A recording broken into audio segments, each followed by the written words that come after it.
Dink 'n bietjie. Hoe suksesvol of gelukkig is 'n skatryk geraamte?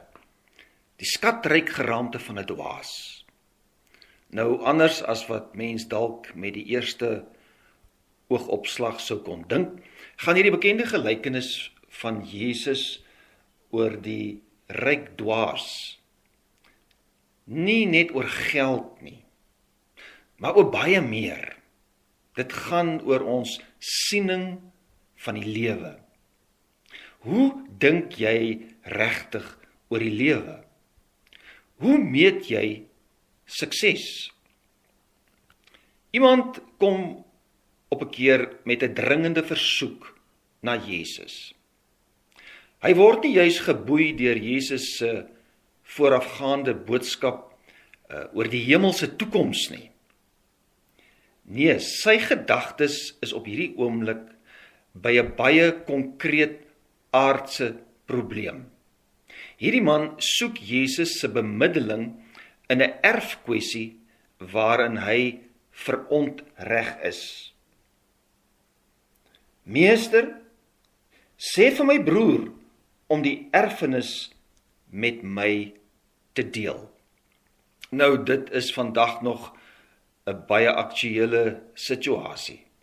'n Gestry tussen broers oor 'n erfporsie.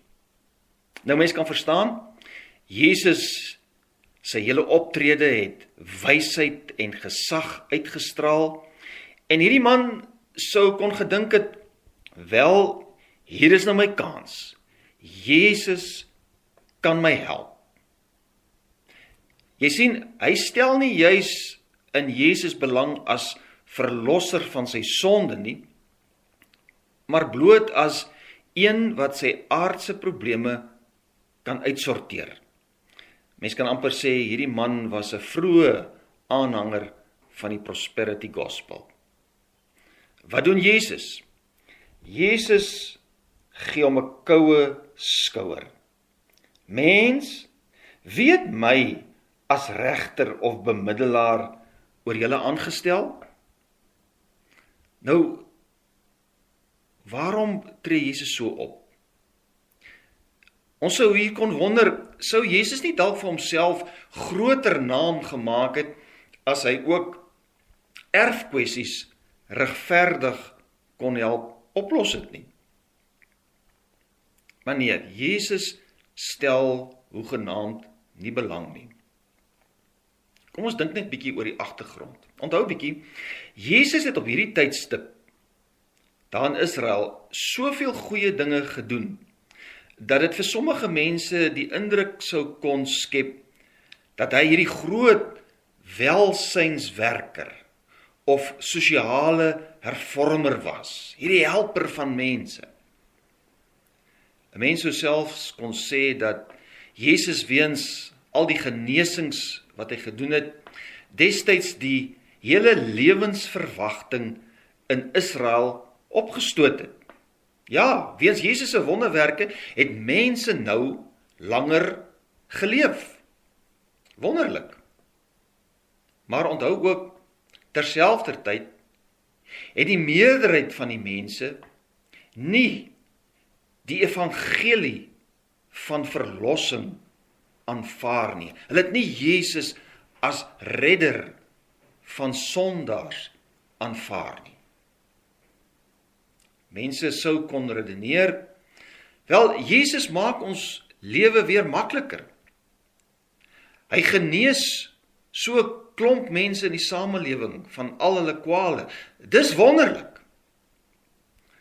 Maar as hulle hoor, Jesus bring die evangelie van God se koninkryk, wel, dan was daar, net soos vandag, maar min entoesiasme. So Jesus gee hierdie manne afwysende antwoord. Wat wil hy doen?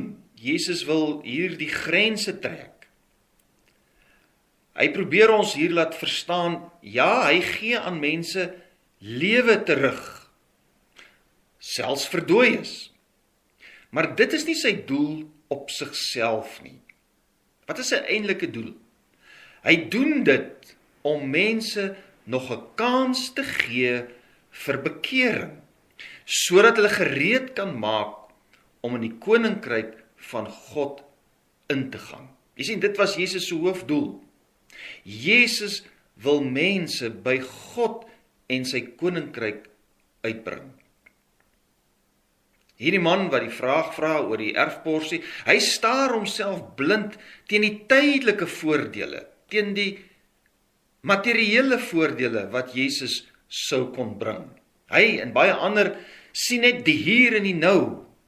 Hulle raak opgewonde oor dit wat Jesus nou fisies vir hulle kan doen. Maar ten opsigte van God en sy koninkryk bly hulle afsydig en eenkant. Nou geliefde, ek wil sommer ook vir jou vra, hoe sien jy vir Jesus? Wat wil jy hê moet Jesus vir jou doen? Moet hy jou help met finansies of gesondheid of dalk om 'n rugbywedstryd te wen? Wel, jy soek by die verkeerde persoon. Dis nie regtig waarvoor Jesus gekom het nie. Jesus gaan nou aan en hy praat nou verder. En die saak waaroor Jesus nou wil praat, raak almal. Elkeen van ons, nie net die oorspronklike vraagsteller nie. Dis duidelik, want Jesus rig hom tot die skare. Toe sê hy vir hulle, pas op en wees op julle hoede vir elke vorm van gierigheid, want 'n mens se lewe word nie bepaal deur die oorvloed van sy besittings nie. Jesus waarsku hier teen hebsug, gierigheid, die liefde vir geld.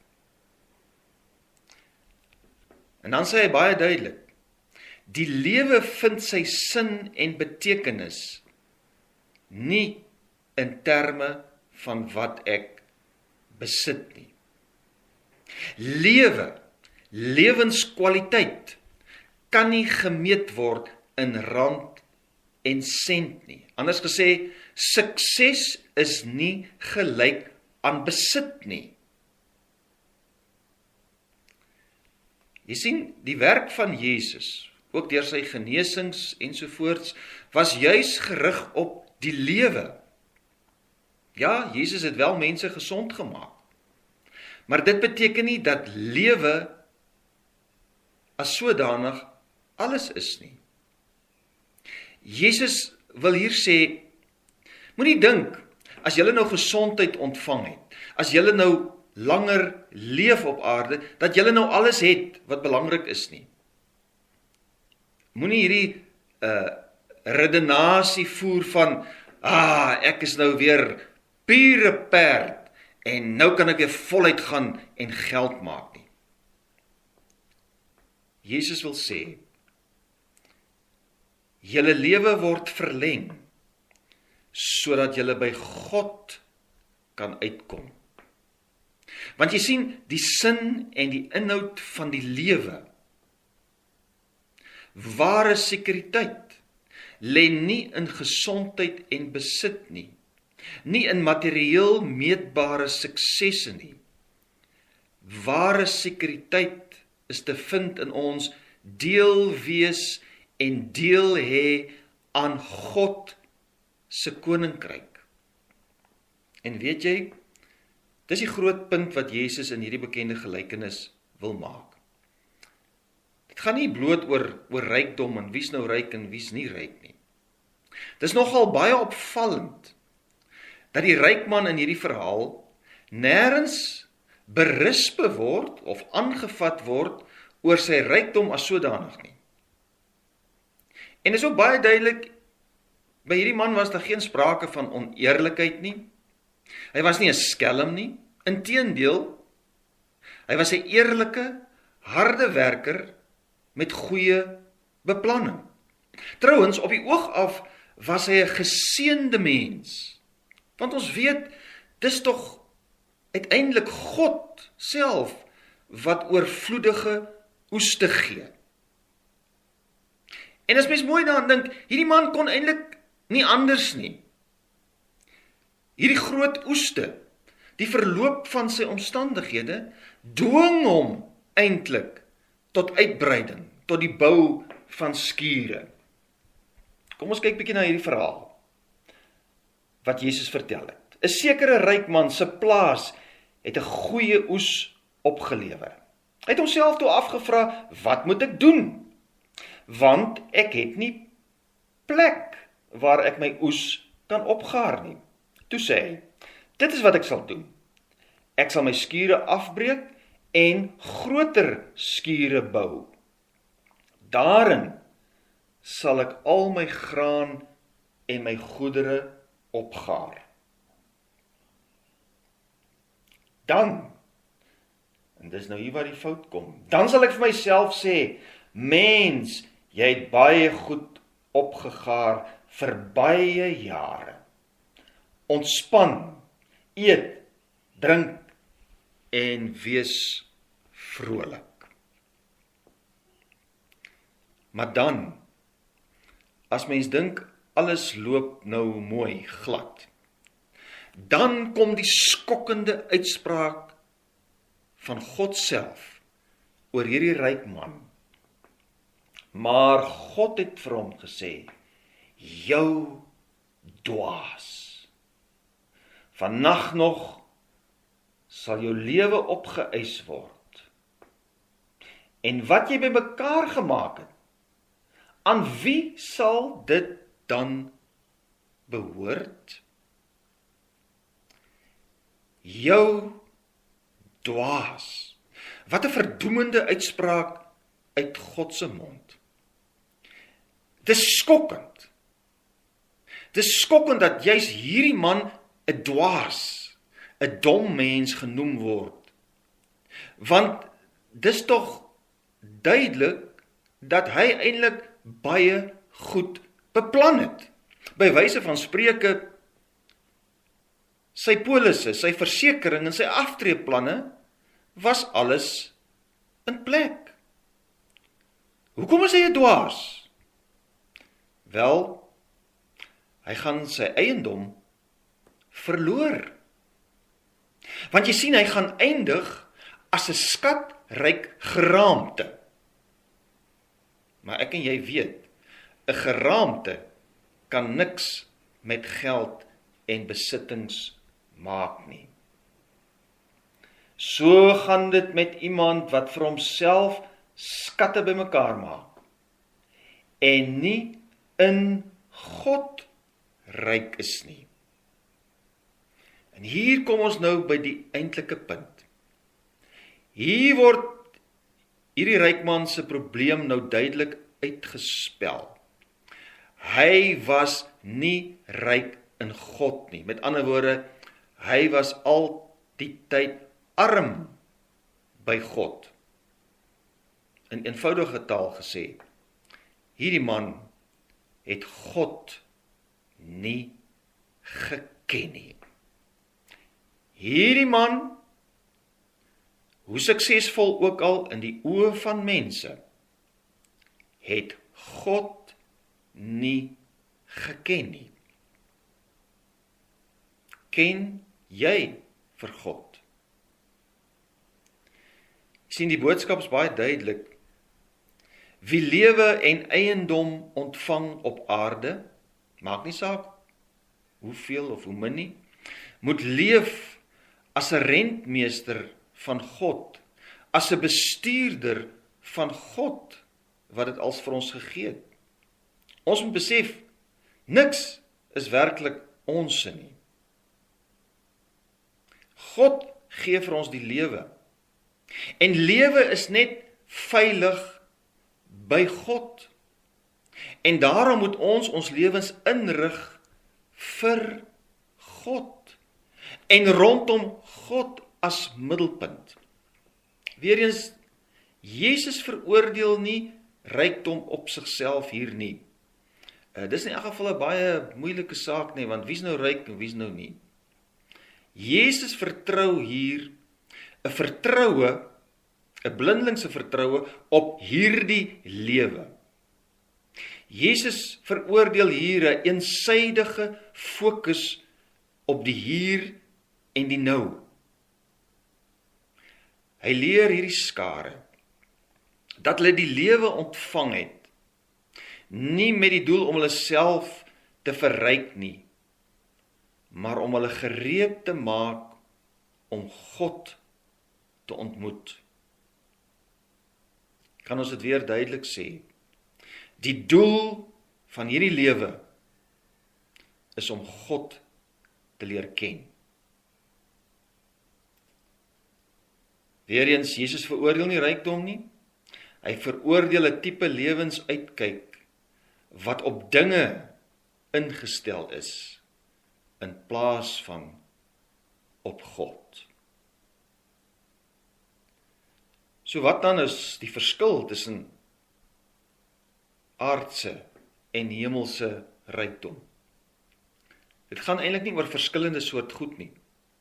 Dit gaan oor 'n ander instelling ten opsigte van alle goedere en besit.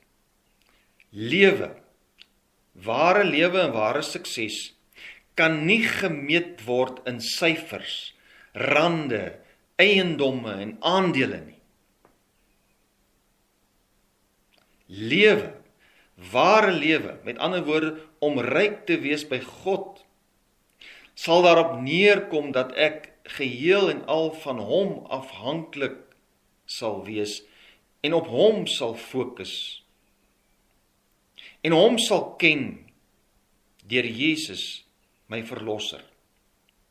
Die enigste sinvolle lewe op aarde is om nie meer vir myself nie, maar om vir God te leef. Om Jesus as Here te volg in gehoorsaamheid en in toewyding. Om God te ken sal 'n praktiese verskil in my lewe maak. Om ryk te wees by God sal my laat sê, Here, ek dank U vir elke oomblik en elke sent wat U my gee. Here, wat is U wil? Hoe kan ek U dien? Met my hele lewe, insluitend alles wat ek besit, want alles kom in elk geval van U af. Here, ek is op pad na U en U koninkryk. Gee my die genade om gehoorsaam te leef, om elke dag gereed te wees om U te ontmoet. Ja, ook al sou ek vannag sterf, om nie as 'n dwaas te sterf nie. Om God te ken, ja, sal my hele lewe omkeer. Natuurlik, om God te ken sal ook meebring dat ek op 'n praktiese manier God en my naaste ook met my besittings sal dien. Om God te gehoorsaam sal tot gevolg hê dat ek genees sal word van gierigheid. Hierdie gejaag na meer en meer.